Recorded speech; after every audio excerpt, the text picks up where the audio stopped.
So what we've tried to do here is repeat and update the assessment that we did in 2008, which looked at the low carbon and environmental leadership of ICT, the main and leading ICT vendors in the industry today.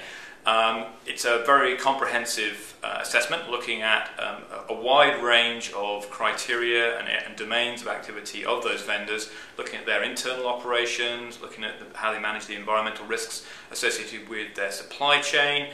Very importantly, of course, how the activities they have in terms of improving the environmental performance of their products and services, the direct impacts, if you like, of their products and services.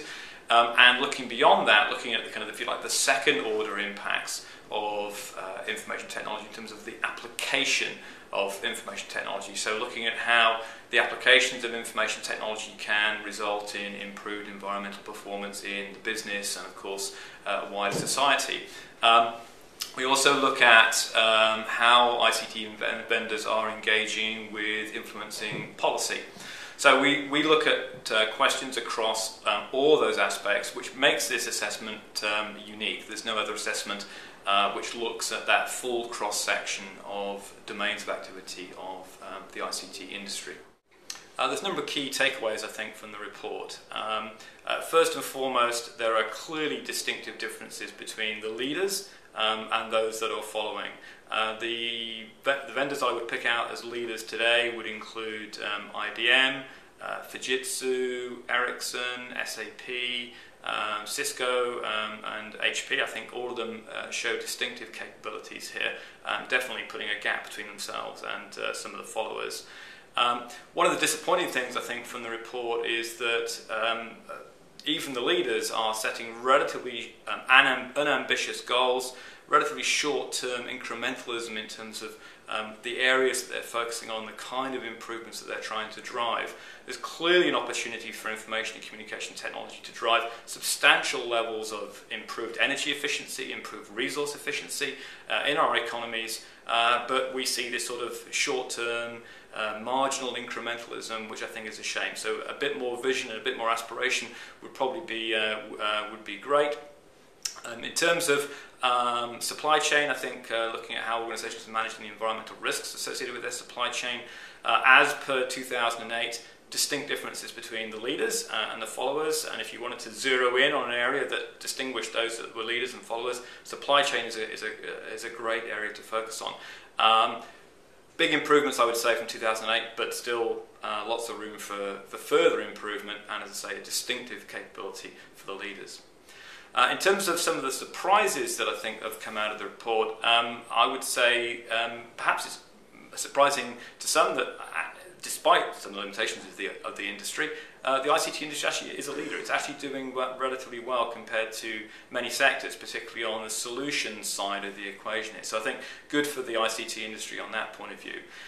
We saw some of the providers make some substantial progress. Cisco, Wipro, SAP, I think, have made huge progress compared to the assessment we did in 2008, and it really does demonstrate that when senior executives get on board and get behind the program and start putting resources to it and prioritize it, the kind of progress that the industry and particular vendors can actually make.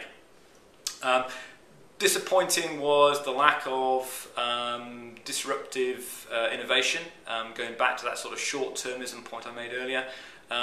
We're not really seeing disruptive innovation. It's mostly kind of marginal improvements, incrementalism on what we're doing today. So it's taking what we do and taking a little bit less carbon out of it, taking a little bit less resource out of it, and the opportunity is there to do much better, and I think ICT would do well to do a bit more innovation there.